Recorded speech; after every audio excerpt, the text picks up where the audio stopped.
Anna Shibumon, Malum Mahibuna, Rabona would do resources there, or would not see a being at a battery bay, had the Mulama resources on the Wodigo. The Gerald Lama would be very individual. Will be at a battery by no sharp, Rapid. Like a little Tabanin. And I'll get it upon a day out of the Pulu.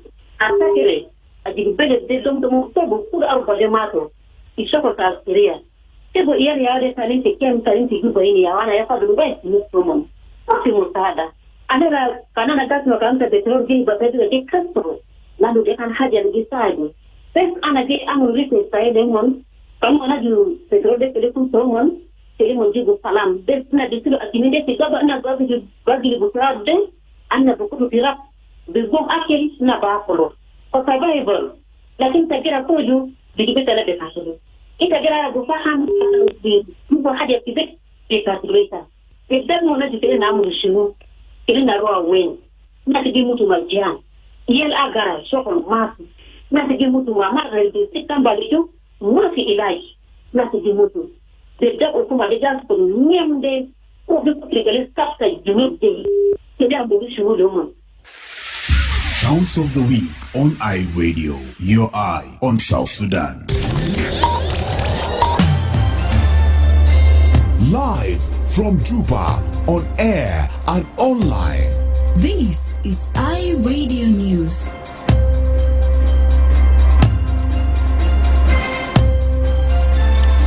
Hello, this is iRadio News. First, here are the headlines.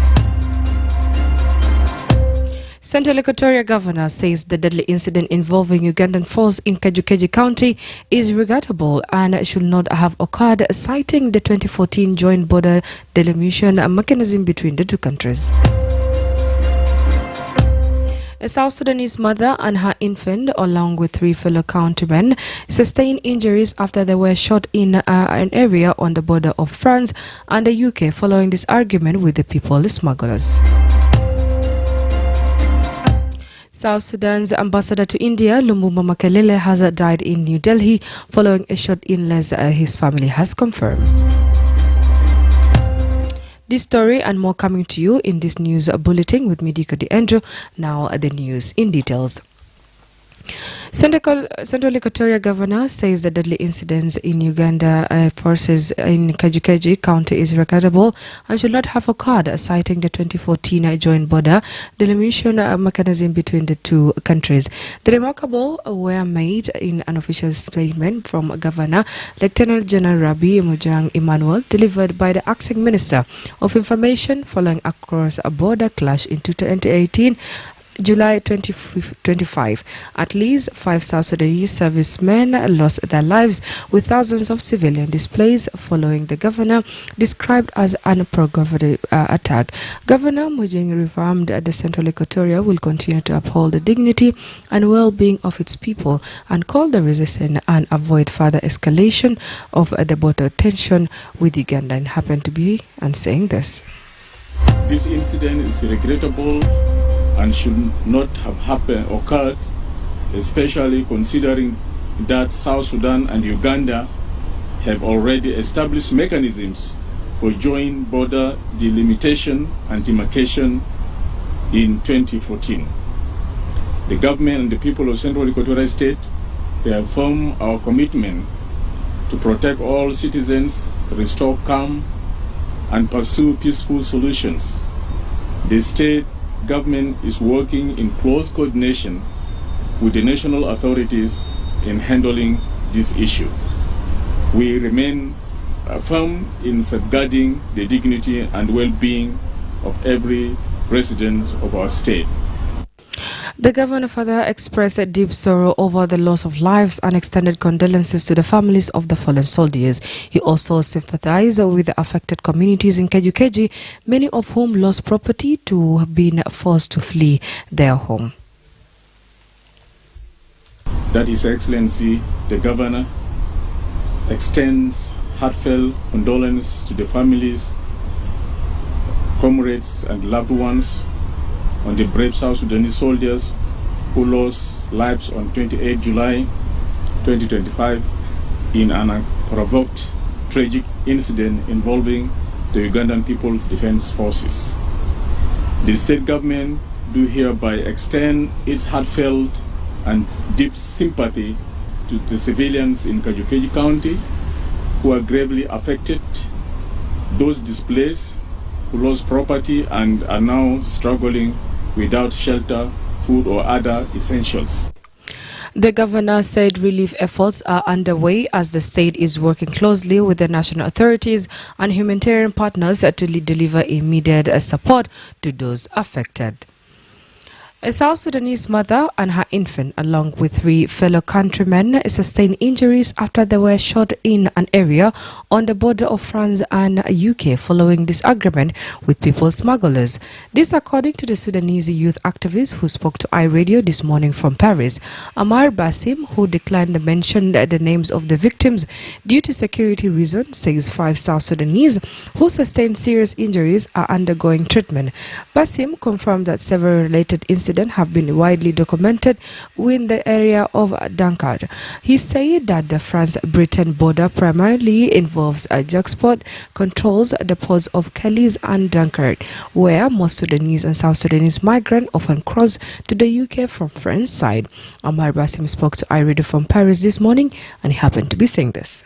خبر مؤسف جدا ما نقول إلا بما يرضي الله إنا لله وإنا إليه راجعون. عندنا أخونا السوداني توفى و3 شباب وبيت وطفل يعني 5 نفر من جنوب السودان ديل حسي حاليا مصابين بإطلاق ناري وراقدين في المستشفى. المشكلة دي حصلت في مدينة بقول لها دانكير قريبة لكالي. يعني الناس من مدينة دانكير ده الناس بتحاول تخش بريطانيا بالتحريض عن طريق السنبك. وسبب المشكلة شنو؟ المشكلة إنه الناس ديل أول أمس كانوا طالعين الرحلة اللي هو بالسنبك وماشيين بريطانيا، فالرحلة قامت فشلت. الرحلة وقت فشلت المحرب كان شال تلفوناتهم وشال قروشه طبعا مقدما، والناس دي بعد ما الرحله فشلت وجو راجعين بالليل في الغابه داك طلبوا من المحرب انه يرجع لهم التلفونات والقروش، والمحرب تقريبا رفض وحصلت مشاكل. الناس دي المحربين جوهم الصباح لقوهم نايمين فوقعوا فيهم ضرب عشوائي. Basim said the incident involving migrants and people smugglers have been recurring and urged South Sudanese to obey by the law. ما أول حدث يحصل بالضبط في منطقة دانكير دي تعتبر من أخطر المناطق هنا في فرنسا بالذات، لأنه دي كلهم ما فيها. ممكن كالي شوية أرحم، لكن أنت مدام أنت جيت البلد دي والله العظيم ما خوفا، لكن أنت مهما كان عضلاتك كبيرة زي شنو ما بتقدر تقاوم لك زول شايل سلاح. وده اللي حصل بالضبط، وده ما أول مرة، ده قريب أكتر من 3 ولا 4 مرات. وطبعا وهناك ده قانون غابة، يعني أنت ممكن يضربك جوا في الغابة لحد ما البوليس يجي ويجي. طبعا البوليس جاء عزف الناس المصابين، والميت ده طبعا أخونا السوداني ده مات وقتي ربنا يرحمه. لحد الزمن ده هم بكونوا يتخارجوا، فهمت؟ فهنا أنت حقك البطيء. فنسأل ربنا السلامة، ربنا يشفي الناس المصابين الراقدين في المستشفى من أخواننا من جنوب السودان، وربنا يرحم أخونا السوداني اللي توفى. Dunkirk is a major port city in northern France. It's located on the North Sea coast, closer to Belgian border, but not on the border with the UK.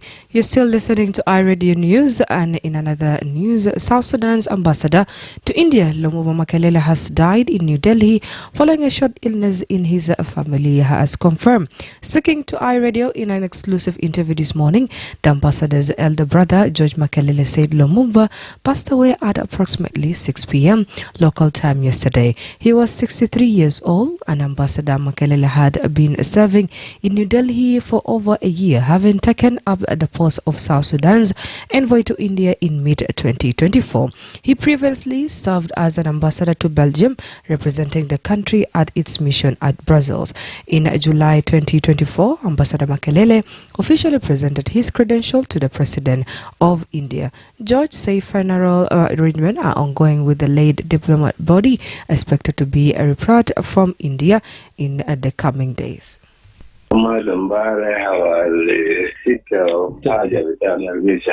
نعم. امبارح ما دي 30 المفروض كنت انا 65 ومفروض يكون 63 كده. هو طبعا سناكس ده هو الزبر على 10 درجه ولا زمان كاسه طبعا بالوقت يجي هنا لكن بيتهيألي لسه اجراءات السفاره نجلس مع السفاره بدأت في بدله جنب كريستيان يونيفرسيتي وكل سنه في انديا. هو سفير هناك مش كل سنه حاجه هو سفير هناك وما مشاكلات ما يدخل في بلجيكا.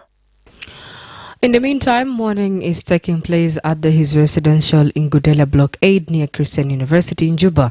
Ambassador Makelele was a respected figure in South Sudan's diplomatic corps and one of the pioneers of its foreign service since independence.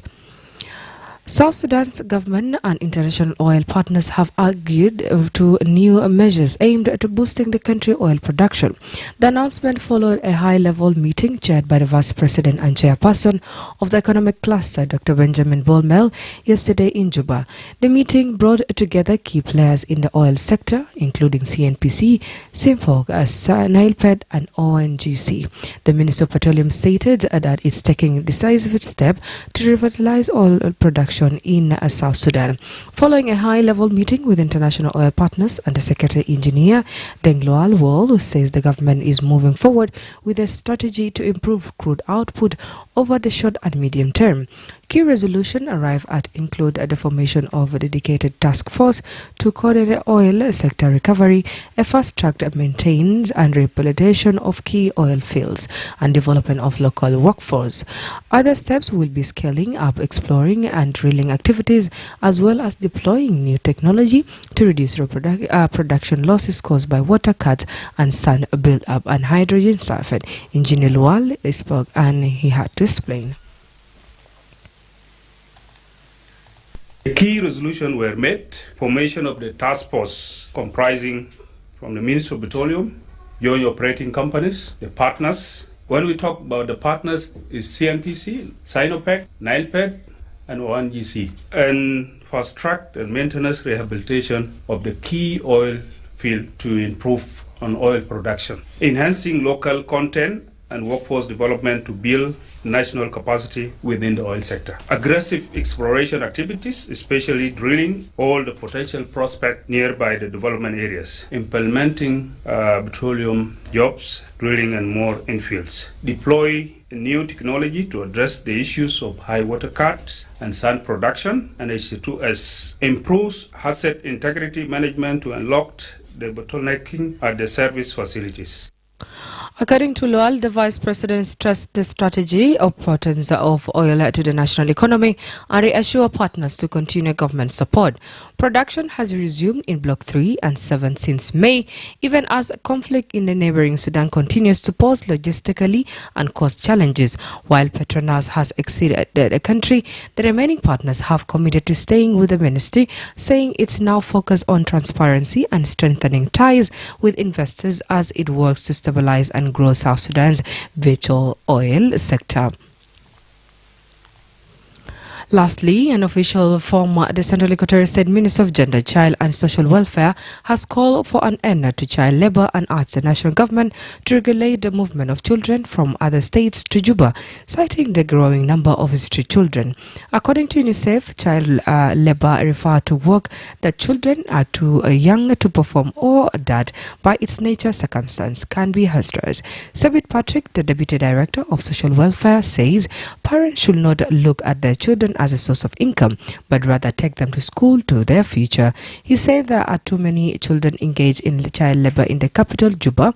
However, he said the state minister is yet to survey to ascertain the exact number. He said people in the town are using children to their businesses, such as selling water, using them as a taxi conductors, washing cars, working in restaurants, and polishing shoes, among others. Patrick spoke to iRadio yesterday, and he happened to be saying this.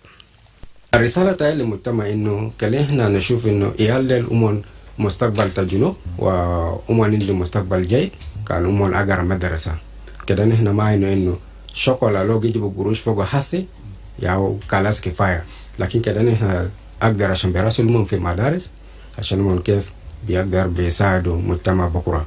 وكمان أنا بقول إنه حكومة بتاعتنا على الاتحادية إنه كده هنا address بالذات Ministry of Gender National كده address issues مع states عشان مثلا إيال اللي جا من states عشان بيكون في restriction along the road. Where are you going? What for? And what is the reason? عشان ما يجي في جوبا في العاصمة الاتحادية لأنه كان بيجا إيال كتير في عاصمة يعني هنا بنشوف إن عدد crimes being freeze. So as لازم بيكون في proper way salbak de rasalo itegishile jana de jana tamunu asbab shunu. According to the South Sudan Child Act 2008, every child has the right to be protected from exposure to economic exploitation and child labor. It's also stipulated that a minimum age of the engagement of a child in light work shall be 12 years, so long as it's not likely to be harmful to the health or development to the child, and it does not affect the child's attendance at school or the capacity of the child benefit from school as well. This is the end of the news, and now let's go to the international news with my colleague Nyimod Port. Good afternoon. Let's have a look at the stories making headlines in the region and beyond. South African products exported to the US will face a 30% tariff from 7 August, President Donald Trump has announced. South Africa is the only country from sub-Saharan Africa singled out in the announcement, reflecting Trump's strained relationship with Cyril Ramaphosa's government. Other African nations, including Lesotho and Zimbabwe, have been hit with a 15% tariff, which will also come into effect in 7 days. The decision is a huge blow to South Africa, as the US is its second biggest trading partner. Elsewhere, at least 10 Palestinians have been killed in southern and central Gaza since dawn on Friday, according to a spokesperson for the Hamas-run civil defense. The spokesperson tells the BBC that 8 people were killed in 2 separate Israeli airstrikes that targeted tents sheltering displaced families,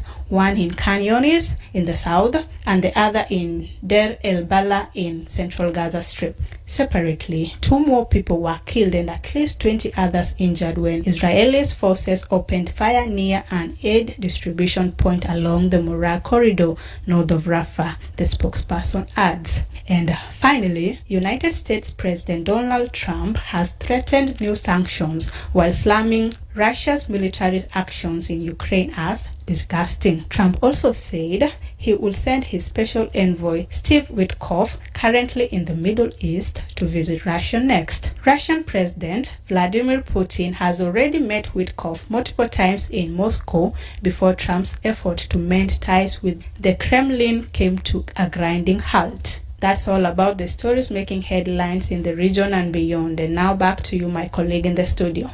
Thank you so much, Nyimod. Up next, news in sport with Darlington Moses.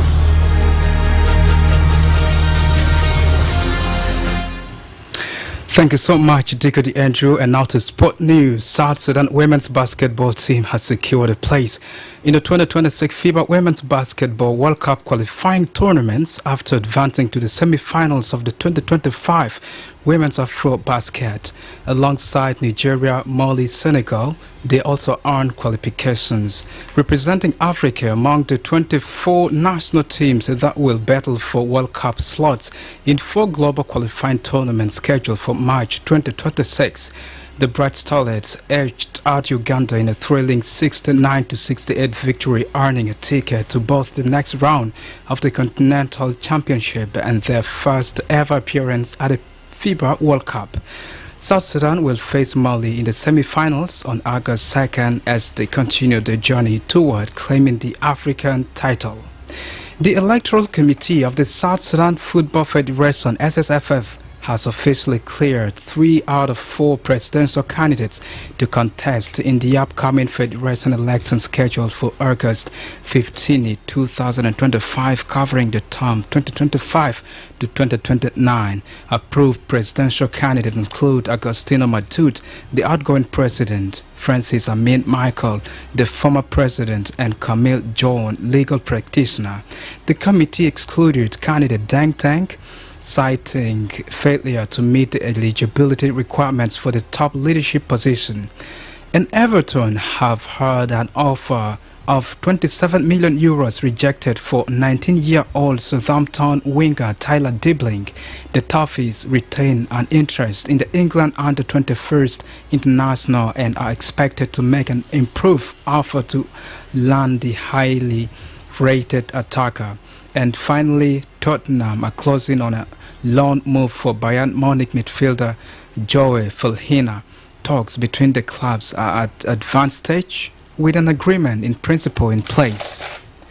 An agreement over personal terms is unlikely to pose a problem, and a deal is set to carry an option for a 30-year-old to make the transfer permanent.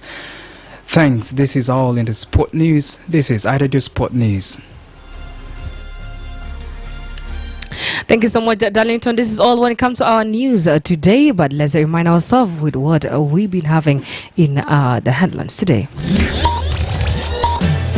Central Equatorial Government says that the deadly incident involving Ugandan force in Kajukeji County is regrettable and should not have occurred, citing the 2014 joint border delimitation mechanism between the two countries. A South Sudanese mother and her infant, along with 3 fellow countrymen, sustained injuries after they were shot in Dunkirk area in the border of France and the UK following disagreement with people smugglers. South Sudanese ambassador to India, Lumbumba Makelele, has died in New Delhi, and following a short illness, has the family confirmed. That's the end of the news today from iRadio. If there is any story or event you'd like iRadio to cover or report about, please send us a text message on 0925287870. It's also our WhatsApp number. Follow us on X iRadio Juba, like our Facebook page iRadio, subscribe to our YouTube channel iRadio South Sudan, or follow us on TikTok iRadio South Sudan. You can also visit our website, which is www.iradio.org, to listen to us online, and stay tuned for more with Arabic news at 1:30. I'm Diko Andrew. Thank you for listening.